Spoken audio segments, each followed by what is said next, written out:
The harmonious collective had never known true fear until the day the stars began to fade.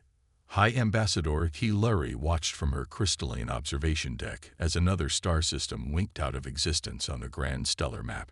Her iridescent scales dulled with distress. The fourth system this cycle, the entity they dubbed the Void, was consuming worlds faster than ever before. High Ambassador, her aide's melodic voice chimed through the neural link. The emergency council awaits. In the Grand Chamber, representatives from 1,000 peaceful worlds gathered. Some flickered as holograms, others floated in anti-gravity pods, each adapted to their unique physiologies. They were the most advanced civilizations in known space, masters of technology that could reshape planets and harness the power of suns. Yet against the Void, they were helpless. The Void has evolved, Hilary announced, her voice carrying the weight of grim data. Our latest analysis shows it's not just consuming matter. It's learning, adapting to our defenses. The Mentary system fell in hours, despite their quantum shields. Murmurs of despair rippled through the assembly. The Mentary had been among their most technologically advanced members. Our weapons passed through it like light through glass, reported Admiral Xenix, his gaseous form swirling with agitation. We've tried everything in our arsenal. Energy weapons, gravity manipulation, even attempting to reason with it through psychic communion. Nothing works. Not everything, came a quiet voice from the back of the chamber. All attention turned to Elder Vorkath. Ancient even by the standards of their long-lived species, the Elder's bioengineered body moved with deliberate grace as they approached the center platform. There is one species we haven't consulted, one that might see this threat differently. Hilary's scales shifted to a shocked white.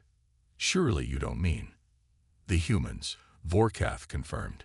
The chamber erupted in chaos. The Deathworlders, the warriors, the planet-bound primitives, the survivors, Vorkath corrected. Their next words silenced the chamber. Tell me, what do we know of fear? Holograms flickered as the Elder brought up images of Earth, storms lashing coastlines, volcanoes spewing fire into the sky, predators stalking through darkness. We evolved in harmony with our worlds, Vorkath continued. Our civilizations grew through cooperation, through careful advancement. But humans, the images shifted to show cities rising from deserts, ships breaking through ice, people running into burning buildings to save others. They evolved on a world that tried to kill them every day. Their gravity crushes most of our species. Their atmosphere is poison to us. Their world is torn by forces we would flee from. And yet they built civilizations there. They thrive there. But they're violent, protested Ambassador Reen of the Silicon Consciousness. Their history is full of conflict. Yes, Vorkath agreed. They understand violence in ways we never had to learn. But look deeper. The displays showed new images, hospitals, rescue workers, scientists working through the night. They fight hardest not for conquest, but for survival. Not just their own, but for others. When disaster strikes, they run toward it. While we seek perfect solutions, they act. While we wait for ideal conditions, they adapt. While we fear failure, they learn from it. Hilary's scales shifted to thoughtful blue. They're not part of the collective. They barely have faster than light travel. Making contact would violate dozens of protocols. The Void doesn't care about our protocols, Vorkath said softly. It doesn't care about our perfect societies or our advanced technology. Perhaps we need a species that evolved facing the impossible. A species that looks into the dark and doesn't just survive. They find a way to light it up. The chamber fell silent as the implications sank in. Hilary moved to the central platform, her scales now showing the deep purple of decision. The vote stands thus. Do we contact Earth and request their aid against the Void, knowing it will irreversibly change their society and our own? One by one, the lights began to change. Some rapidly, others after long hesitation. Hilary watched as the final tally displayed. Then it is decided, she announced. We will send our call to Earth, and may the stars witness what follows. In Houston, Texas, Dr. Sarah Chen was having a perfectly normal evening when humanity's destiny changed forever. She was reviewing data from the new Deep Space Telescope array when every screen in her lab lit up at once. The message was simple, elegant, and impossible. We need your help. As she stared at the alien symbols translating themselves across her screen, Sarah felt a smile spread across her face. Humanity had always looked to the stars with hope and determination. Now the stars were looking back, and they needed heroes. Dr. Sarah Chen stood in the United Nations emergency session, facing representatives from every nation on Earth. Behind her, the holographic projector showed the devastating footage of the void consuming entire star systems. They call themselves the Harmonious Collective, she explained, her voice steady despite the weight of the moment. And they've come to us because they're terrified of something they don't understand. Why us? Asked the French representative. By their own admission, they're thousands of years more advanced than we are. Sarah brought up new images, the technical data the aliens had shared, because they've never had to think like us. Look at their weapons. Elegant, perfect, precise, and completely useless against something that defies their understanding of physics. In the back of the chamber, Dr. James Rodriguez, Earth's leading quantum physicist, raised his hand. The data suggests this void isn't just consuming matter. It's consuming the laws of physics themselves. It's like... He paused, searching for words. Like a cancer in reality itself, Sarah finished. And they've never had to fight cancer before. The chamber grew quiet as the implications sank in. Humanity had spent its entire existence fighting against forces that tried to destroy it. Disease, disaster, death itself. We've assembled a team, Sarah continued. Not just military experts, but cancer researchers, disaster response specialists, experts in dealing with complex adaptive systems. Because this isn't just about fighting. It's about solving a problem no one solved before. In orbit above Earth, the alien ship Harmony's Light hosted its first human visitors. Tilari watched in fascination as the humans moved through the ship's corridors, their environmental suits bulky but effective against the ship's toxic-to-them atmosphere. Remarkable, she commented to Elder Vorkath. They knew our atmosphere would kill them, yet they didn't hesitate to come aboard. Watch, Vorkath replied. Dr. Rodriguez was examining the ship's quantum drive, his eyes bright with excitement behind his faceplate. This is incredible. But have you ever tried introducing chaos into the system? The ship's engineer, a being of pure energy named Zix, flickered in confusion. Chaos. Our entire civilization is built on harmony, on perfect order. Exactly, Rodriguez grinned. And that's what the void is exploiting. It's consuming your perfect patterns because they're predictable. But chaos might be the key. Across the ship, similar scenes played out. Dr. Maya Patel, an oncologist, was explaining how cancer treatments evolved. We learned we couldn't just attack it directly. We had to change the environment, make it hostile to the cancer while protecting healthy cells. In the tactical room, retired Marine Colonel David Wu studied the collective's battle formations. Your ships move like a dance, he noted. Beautiful, coordinated, precise. And that's why you're dying. You need to learn to fight ugly. Tulari's scales shifted through colors of confusion. Fight. Ugly. Unpredictably. Wu explained. Like a street fighter, not a choreographed performance. The void learns patterns, so stop giving it patterns to learn. Sarah Chen stood in the ship's observation deck, watching Earth rotate below. High Ambassador Tilari joined her, their environmental fields humming where they met. Your people are not what we expected, Tilari admitted. We thought you would offer weapons, ships, soldiers. Instead, you speak of chaos theory and cancer treatments. Sarah smiled. Humanity's greatest strength isn't our ability to fight. It's our ability to adapt, to think differently. We looked at your perfect society and saw what you couldn't. Sometimes perfection is a weakness. You're going to change us, Tilari realized, her scales shifting to a deep violet of understanding. We already are, Sarah replied. And you're going to change us too. That's another human specialty. We grow stronger by learning from others. In the weeks that followed, humanity shocked their alien allies again and again. They modified the quantum drives to introduce controlled chaos, making ships harder for the Void to track. They developed new battle strategies based on guerrilla warfare and immune system responses. They even found ways to use the collective's harmony against the Void, like using a cancer's growth against itself. But their greatest contribution wasn't technological. It was philosophical. You've spent millennia perfecting your civilization, Sarah explained the Emergency Council, learning to work in perfect harmony. But the universe isn't perfect. It's wild, chaotic, beautiful because of its imperfection. The Void isn't just consuming your worlds, it's consuming your perfection. Then what hope do we have? Asked Admiral Xenix. Sarah's eyes gleamed. We show it something it's never seen before. We show it humanity's greatest discovery, that strength doesn't come from perfection. It comes from getting back up every time you fall, from learning from failure, from embracing the chaos and making it your own. As she spoke, the first human-modified ships were preparing for battle. They weren't elegant or perfect. They were ugly, asymmetrical things that offended the collective's aesthetic sensibilities. But they carried humanity's greatest gift to the stars, the understanding that survival wasn't about being flawless. It was about being too stubborn, too adaptive, and too damn determined to die.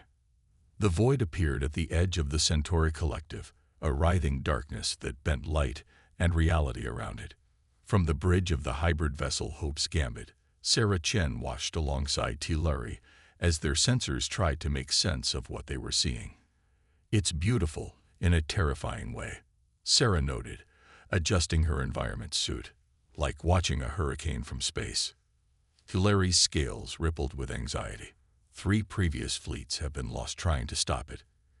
Even with your modifications, previous fleets tried to stop it, Colonel Wu interrupted from his tactical station. We're not trying to stop it. We're trying to confuse it. The combined fleet was unlike anything the collective had ever fielded. Elegant alien ships flew alongside retrofitted human vessels, their formations deliberately irregular. Dr. Rodriguez's Chaos Drive modifications made their movements unpredictable even to their own pilots. Remember, Sarah broadcast to the fleet, this isn't about perfection. It's about adaptation, about survival, about being too stubborn to give up.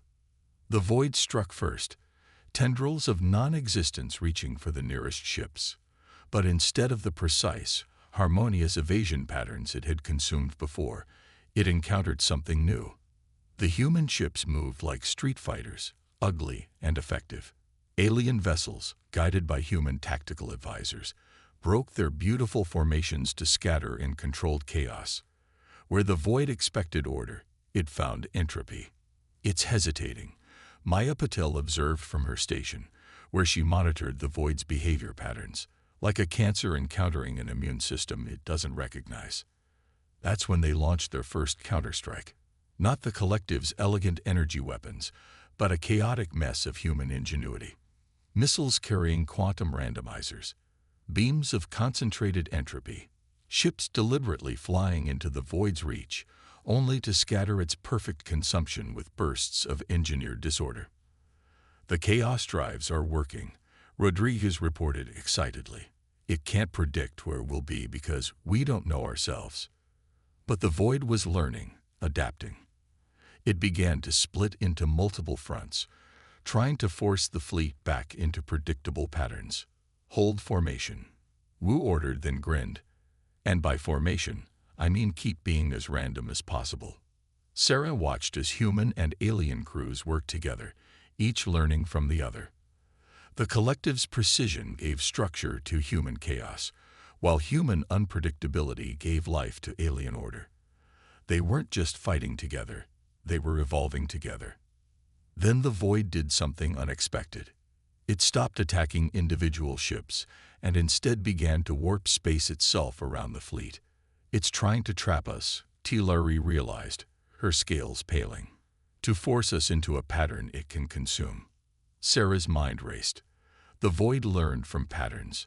So what was the pattern it had learned from them? It's expecting us to be unpredictable, she realized suddenly. So let's do the last thing it expects. Everyone, form up. Perfect, harmonious formation, just like the collective used to do. What? Wu demanded. That's exactly what got previous fleets killed. Trust me, Sarah insisted. Maya, remember what you said about cancer treatments. Sometimes you have to let the cancer think it's winning. The fleet moved into classical collective formation, precise and beautiful. The void surged forward, its consumption patterns already adapted to this familiar setup. Now, Sarah commanded. Every ship activated their chaos drives at precisely the same moment. The simultaneous burst of engineered entropy, amplified by their perfect formation, created a cascade of quantum randomness that the void couldn't process. Where it expected to consume order, it found chaos. Where it reached for chaos, it found order. For the first time in recorded history, the void retreated. As the fleet regrouped, Sarah noticed something remarkable. The alien crews weren't celebrating with their usual restrained harmony. Human cheers and shouts echoed through comm channels, and their alien allies were joining in, their own victory celebrations wild and unpredictable. We've all changed, Tillari observed, her scales showing colors Sarah had never seen before. Our harmony is no longer perfect.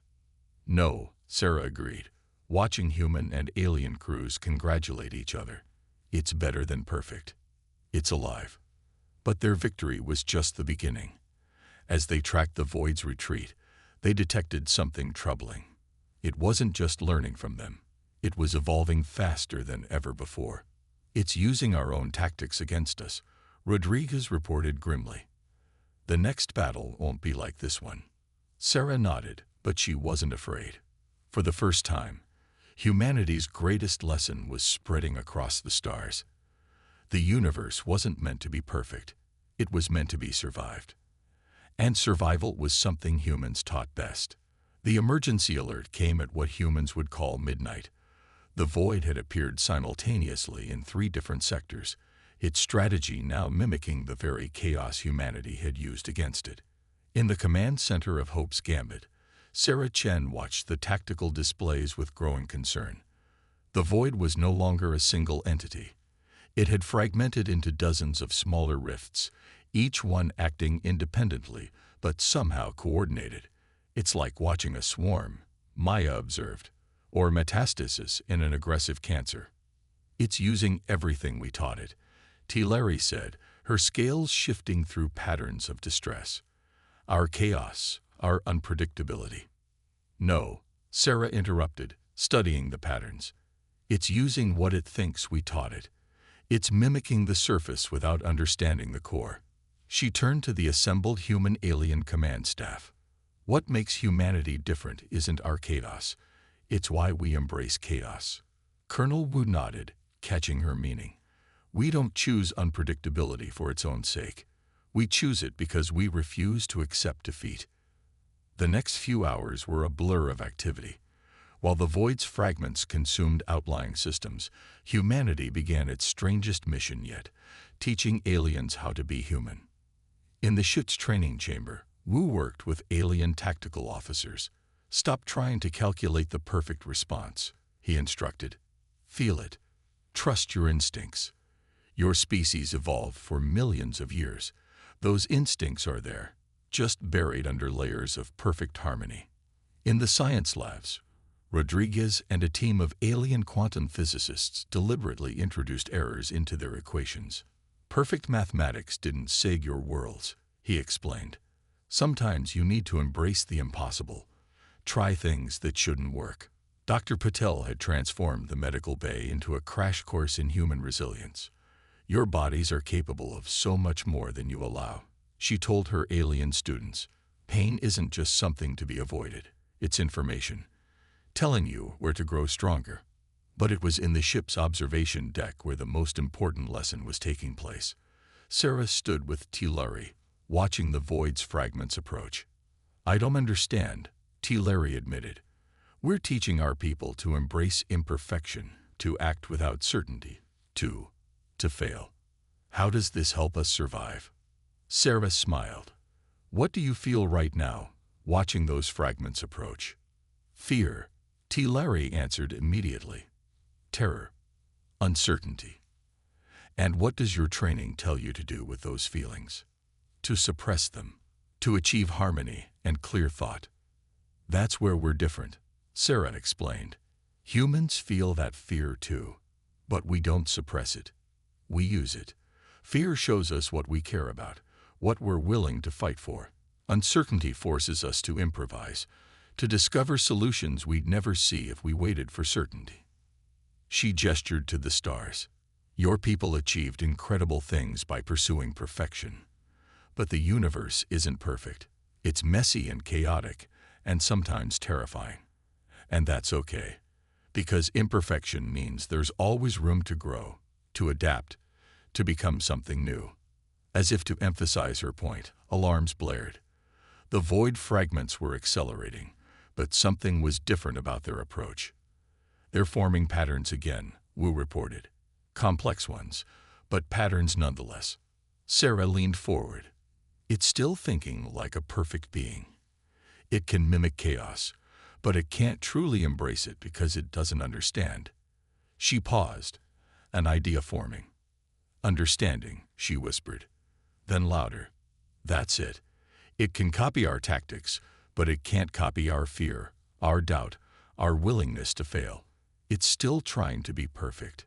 The command center erupted into activity as Sarah outlined her plan. It was crazy, desperate, and very human. Exactly what the void wouldn't expect. "You want us to fail?" an alien officer asked, their crystalline form vibrating with confusion. "I want us to be willing to fail," Sarah corrected. "To try something so audacious that failure is almost certain, because that's what humanity does best. We dare the impossible." Tillari's scales shifted to a new color, one that reflected neither harmony nor discord, but something in between. I think I understand now.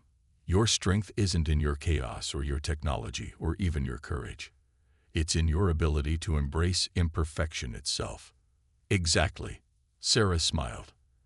"And that's something the void can never copy, because its very nature is the pursuit of perfect consumption." As the combined fleet prepared for their most desperate gambit yet, Sarah saw something remarkable. The alien crews weren't moving with their usual perfect precision. There were hesitations, variations, small imperfections in their actions. But underneath those imperfections was something new. Not the harmony of perfection, but the harmony of life itself. The void was about to learn that there was something far more powerful than perfect order or engineered chaos. It was about to face beings who had learned to embrace their own imperfections, their own fears, their own humanity. And humanity, as countless adversities had learned, was very, very hard to stop once it started believing in impossible things. The combined fleet hung in the darkness between stars, waiting. Every ship, every crew member, every weapon had been modified according to Sarah's impossible plan. The void's fragments swirled before them, a dance of destruction that had consumed countless perfect worlds. But these weren't perfect worlds they were defending anymore. These were worlds learning to embrace imperfection. "All ships reporting ready," Wu announced from his tactical station, though I used the term ready loosely. "Perfect," Sarah replied with a grin. "Or rather, imperfect enough to work." The plan was beautifully simple and terrifyingly complex. Each ship had been deliberately damaged in small, unpredictable ways. Shields operated at varying power levels. Engines ran with controlled instabilities. Even the crew rotations had been randomized. "The void expects either order or chaos," Rodriguez explained to the fleet. "We're giving it something else entirely, controlled failure." Tillari stood beside Sarah, her scales shifting through colors that had no names in any language. "My people are afraid," she said softly. But not like before. It's different now. That's because it's not just fear anymore, Sarah replied. It's anticipation. The kind humans feel when they're about to try something incredibly stupid and potentially brilliant. The void struck first, its fragments spinning together into a massive wave of unreality. It had learned from every previous encounter, combining perfect patterns with chaotic variations. By any logical analysis, the fleet's position was hopeless. But humanity had long since learned that hope wasn't logical. Now, Sarah commanded. The fleet didn't scatter. It didn't form up. Instead, each ship began to fail in its own unique way. Engines sputtered. Shields fluctuated. Weapons misfired. But within each failure was a purpose, a pattern so complex and imperfect that it couldn't be copied or consumed. The void reacted with what could only be described as confusion. It tried to adapt, to consume the failures, but each attempt only met with new and different failures. It was like trying to swallow smoke. The harder it tried, the more its perfect consumption scattered. It's working, Rodriguez shouted over the comm. The void can't process deliberate imperfection. It's trying to find patterns in our failures, but you can't pattern failure itself. That's when Phase 2 began. From within the fleet, aliens who had learned to embrace their fears began to broadcast their emotions directly at the void. Not harmony, not chaos, but the raw, messy reality of conscious life itself. Feel everything. Sarah broadcasted to the fleet. Fear, hope, determination, doubt. Everything that makes us imperfectly alive.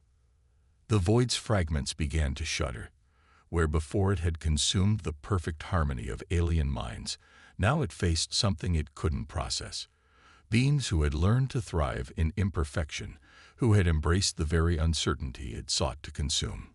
The fragments are destabilizing, Maya reported excitedly. It's like watching an immune system overwhelm a pathogen. But the void had one final trick. Its fragments suddenly collapsed inward, forming a singularity of perfect destruction. A last, desperate attempt to impose perfect consumption on an imperfect universe. All ships, commence final phase, Sarah ordered.